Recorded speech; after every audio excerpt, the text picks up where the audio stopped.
Sir Rupa Dalsuti, hindi po natin magkakataon mga minamahal praise the Lord. Handaan po natin mga minamahal praise the Lord. At po beloved Pioneer Generation Choir. Praise the Lord, glory to Jesus.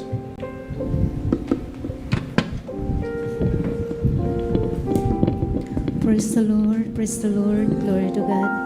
We give the highest praise and glory and honor to our loving Savior, Jesus Christ. At taos po ako nagpapasalamat sa atin, mga beloved children na ating ginagalang beloved mahal na pastor sa kanyang mga turo't aral at ganon din sa beloved assistant Lina si Pastora. Taos po ako nagpapasalamat sa ating pinakamalapang Panginoong Hesus sa araw na ito, sa mga oras na ito. Muli ko po at lagi ko pasasalamatan sa ating pinakamalapang Panginoong Hesus sa natamo kong kagalingan ng aking karamdaman. Kung saan po ako nagkaroon ng na-diagnosis po ako ng leukemia, cancer po, may taning na sa buhay. Since 1997, paano ko nakilala ang Jesus Marker Crusade, may nag-share po sa akin sa dako ng Pilipinas before po ako nakarating po dito sa dakong Amerika.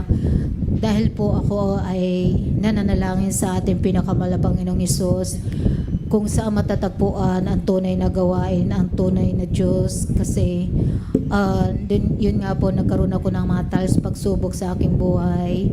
Gusto ko na rin magpakamatay noong time na yun. Noon habang po kasi ako nagtatrabaho sa Bulacan, sa factory, talaga pong kaliwat kanan bilang teenager ang mga trials, pagsubok. Pero nagtataka po ako dahil wala naman po akong gaanong barkada, kaibigan. Pero ngunit lagi po ako nasasangkot sa mga bagay na hindi ko ginawa.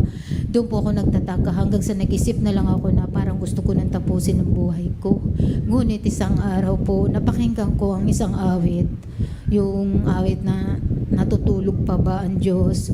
Minanamnam ko po yun sa aking puso't isipan kung ano ang kalugan ng awit na yun. Ngunit sa awit na yun napakinggan ko, doon ko naramdaman ang tunay na takot. Pagka pala, hindi mo hinanap talaga ang mahal na Panginoong Hesus. Tunay mahubog ka. Mapupunta talaga yung kaluluwa mo sa impyerno dahil hindi mo alam kung ano yung kasalanan na gagawa mo araw-araw. Ngunit salamat sa malapang Panginoon na nalangin po ako. Sabi ko, Lord, may taning ako sa buhay. Kung kukunin mo ng buhay ko, salamat. Kung hindi naman, salamat. Gusto ko maglingkod sa iyo. Gusto kita paglingkuran. Pero ngunit hindi ko alam kung saan. Ituro mo naman sa akin. O kaya sa dami-dami ng katanungan ko sa iyo, ikaw lang ang makakasagot sa aking mga question. Hindi ko pwede itanong sa aking magulang, sa aking kapatid, pinsan, tiyahin. Hindi nila alam ang isasagot nila sa aking mga tanong dahil ikaw lang talaga ang makakasagot sa aking mga katanungan. Sabi ko pa, hiniling ko pa sa kanya na ganito na lang po, Lord, magpadala kayo ng matandang lalaki, matandang babae, parang makakapagsabi kung ano ang totoo. Dahil sa dami-dami ng reliyon sa mundo, hindi ko alam kung saan ako maglilingkod. Dahil nga po, pag nagsisimba ako sa Katoliko, tunay nga po ako ay natutulog lamang, wala po ako naintindihan. Hallelujah. Yun, one day po, yun nga, nakaupo ako ang trabaho ko po sa Alabang ay messenger. Sabi ng amo ko, Rupa, lagot ka, darating si Tita Ging, hindi ka nagsisimba. Hindi po ako kumikibo, hindi ako sumasagot. Sa isip ko lang, wala naman akong naintindihan doon. Des, mamaya-maya po, nung habang po ako nakaupo talaga sa kabinet, may nag-udyok po sa akin ng usap na tumayo ako, buksan ko ang TV. Nung binuksan ko po ang TV sa kwarto namin, inikot-ikot ko po yun ang 3 beses, natapat po sa Channel 13. Doon po nakita ko ang banal na gawain ng Jesus Marker Crusade. Nangangaral po ang ating beloved mahal na pastor. Sagot po ako ng sagot sa kanyang pinangaral. Sabi ko, tama ka, tamang iyong mga sinasabi. Doon ko po naramdaman na ang sarap na pangaramdam ng feeling. Mamaya may dumating nga po na beloved sister, adult choir, nagpakilala po siya at sinabi po niya sa akin, ano ang religion mo? Hindi po ako nakasagot kasi hindi na nga po ako nagsisimba sa Katoliko. Sabi ko, dati po akong Katoliko pero ngayon nanonood po ako ng Jesus Marker Crusade. Tapos sabi niya, nandito na ako. Lahat ng katanungan mo sasagutin ko. Dinala ko po yan sa kuwarte ko. Doon po kami nag-usap. Ang dami ko po tinanong. Pagkatapos ng mga tanong na po yun, nung piniliwanag po niyan sa akin, pinatanggap po niya ako. Ang sabi po niya sa akin, sige, simula ngayon tanggapin mo ang pinakamalapang bilang tagapagligtas mo. Ang unang, sabi niya, pag dumalo ko sa Amoranto, kailangan mahabang buhok mo, kailangan may kabanalan ka, magsusuot ka ng skirt or dress code. Sabi ko, upo lang ako ng upo. Tapos sabi niya, unang-unang gawin mo ang pagsisihan mo kung ano yung nagawa mo sa magulang mo. Doon po akong nagtaka, bakit na alam po yun ang ginawa ko sa nanay ko. Hallelujah. Pagkatapos po yun, yun nga po, nung pag-alis niya, tunay kasi sabi niya, ang pagsisisi, hindi lang lumalabas sa bibig mo na balingaw nga na baliwala. Ang pagsisisi nagmumula sa loob ng puso mo, sa pinakaloob ng puso mo. Noong tayo na po yun, nung umuwi na siya, may iniwang siyang address, sabi ko, messenger ako. Lahat ng address dito sa buong Maynila, nakaabot ako sa mga probinsya dahil bilang messenger, alam ko po yung mga lugar na yun. Pero wala, sa kanyang mga kinikwento, parang, naramdaman ko po talaga, sabi ko, parang ang pinakamalapang ni Jesus, ginamit lang talaga niya na adesquarda siya, pero alam ko siya kasi sa mga kwento niya parang siya ay bugtong na anak talaga, glory to God. Yun nga po, pagkatapos po noon, wala pong nag-share sa akin tungkol sa bautismo, hallelujah. Yun nga po, nagsisi ako. Nung pagkasisi ko po yun, doon na naramdaman ko na ang magandang ginawa, inalok na ako ng amo ko na pumunta ng, yun pong unang himala na inalok ako ng aking amo na siyang ginamit ng ating pinakamalabas paano ako makarating dito sa Amerika. Tutanggi po ako, ayokong pumunta dito, ngunit lumuhod ako sa ating pinakamalabang Jesus, humingi po ako ng sign kung karapat dapat ba akong makarating ng Amerika.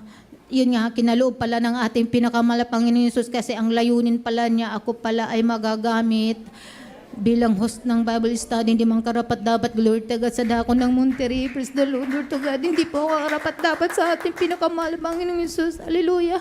Yun nga po, babalik po tayo doon. May nagdala po ng Biblia, pinsan ng aking amo. Sa Biblia na po yun, binuksan ko po yun. Pagbukas ko po ng Biblia, doon ko binabasa, nung una yung nasasaktan po ako pag binabasa ng Biblia kasi sabi ko, bakit alam niya yung mga ginagawa kong hindi maganda? Tinatakpan ko po yun, tinatabi ko muna kasi sabi ko parang ako yung pinagsasabihin niya, nasasaktan ako. Sabi ko, tapos pangalang bukas ng Biblia, napunta po ako doon sa bautismo, nabasa ko ang pinakamalapang Jesus, nagpabautismo siya, sabi, doon po nahipo ang puso ko na kailangan pala magbautismo. Utos pala ng ating pinakamalapang Jesus na kailangan pala ang tao mabautismuhan. So yun nga pa, glory to God. Nung pagdating ko po dito, nung humingi pa nga ako ng sign, dahil sabi ko sa mga hindi ako pupunta doon, ayoko doon. Sabi niya, hindi, kailangan mo pumunta. Okay po, maningi muna ako ng sign kung ako ba ay karapat dapat pumunta ng Amerika. Yun nga po, pangalawang sign, hiningi ko kung tuloy-tuloy ang process ng aking papel, kalooban ang makarating ako ng Amerika. Glory to God. Nung pagdating ko nga po dito, tumawag po ako sa pastoral dahil yung leaflets nga po talaga, wala po yan sa bahay ng amo ko. Nung hinanap namin yan sa Asian Store, pagbalik po, nagkaroon ng maraking himala din po yon. Talagang ang mahal Panginoong Hesus ang naglagay ng leaflets doon sa kusina ng amo ko. Kasi nung umalis po kami, walang kapapil-papil po doon sa kusina. Talagang kalooban po na mapunta talaga po ako dito sa Jesus Miracle Crusade dahil sa panalangin na ating ginagalang mahal na pastor. Yun nga po, nung tumawag ako sa pastoral, magpabautismo ako, sabi ng bilabid manggagawa nung nakasagot po, glory to God. Nagulat po siya. Sabi niya, paano mo nalaman ang mga bagay tungkol sa bautismo? Sabi ko, mayroon po nagpatago ng Biblia. Binasa ko po yun. So gusto ko magpabautismo kagaya ng ating pinakamahal Panginoong Hesus. Sabi niya, talaga, nablis po siya. Yung bilabid ng manggagawa na yun.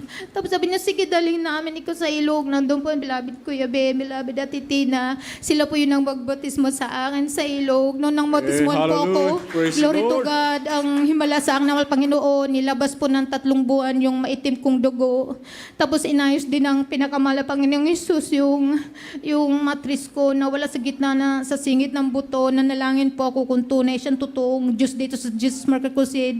Ang hiningi ko lang po sa ating Panginoon na ayusin yung aking matris dahil may problema din po ako sa period na hindi normal, abnormal.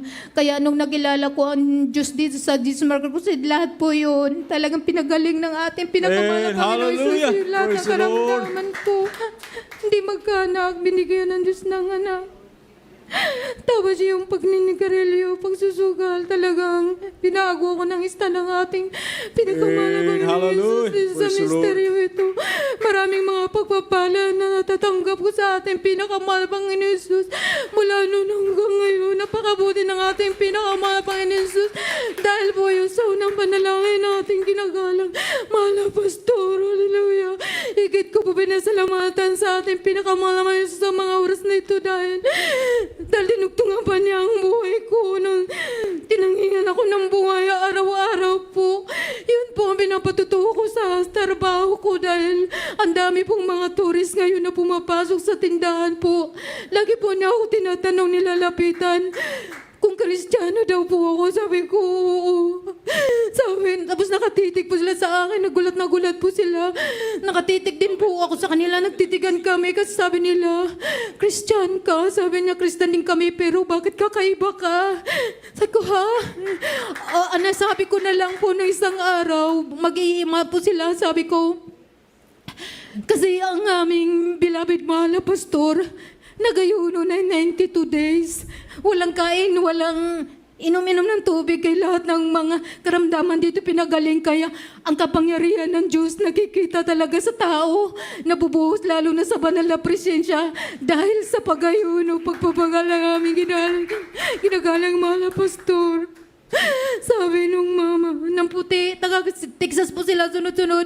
Sabi niya, gusto kong makita mga lalang yung malapastor. Hindi ko po nasabi na wala ng malapastor.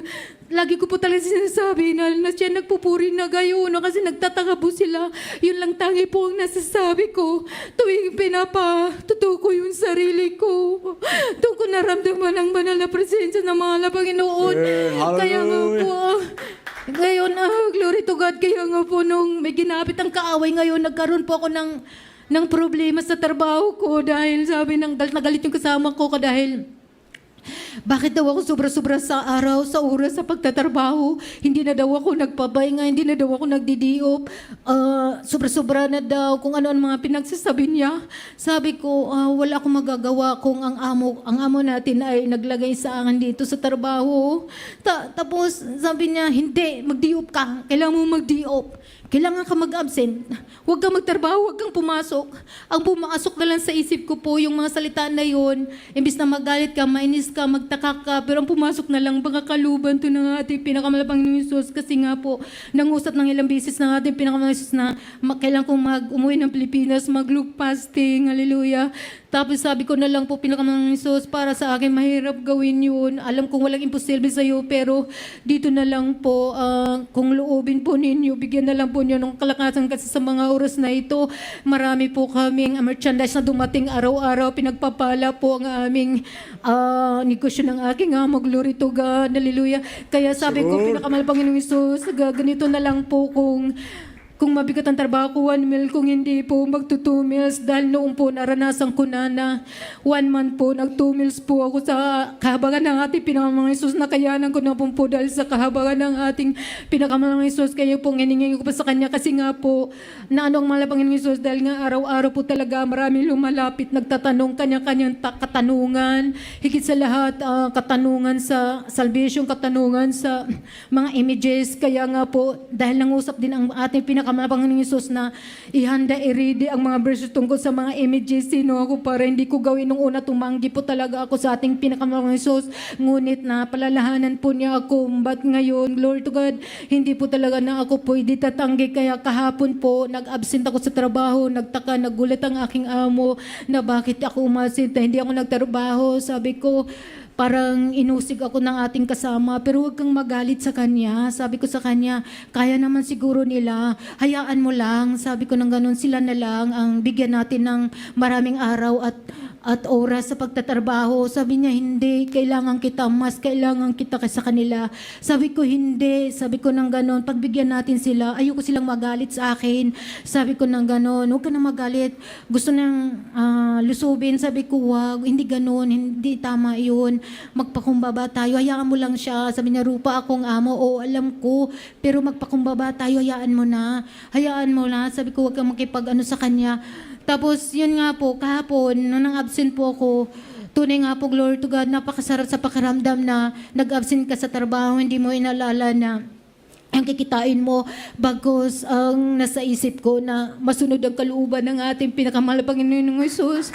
Wala po, ang ginawa ko na lang, kundi magpuri, hallelujah, sa ating pinakamahal na Panginoon Jesus, at saka mag-ano po ng mga verses, mag-studying ng mga verses tungkol sa salvation at saka sa mga images. Kaya yun po ang taos-taos ko pinasalamatin sa ating pinakamahal na Panginoon Jesus. Hindi man po ko karapat dapat yun salamat sa kanyang mga comfort dito. Kakaiba talaga sa Jesus Marker Crusade kasi Amen. sa Hallelujah. dating gawa, sa dating church, may problema ka, walang magkukumport sa iyo. Pero dito sa Jesus Marker Crusade, pagka may problema ka, kinukumport ka ng ating pinakamahal na Panginoon Jesus. Amen. Nandiyan siya Hallelujah. lagi, nariyan siya agad na kinukumport ka niya. Kaya hanggang dito na lang po, lahat ng kapurihan, pasalamat, pagdadakila, ay tangi lang po sa ating pinakamahal na Panginoong Jesus.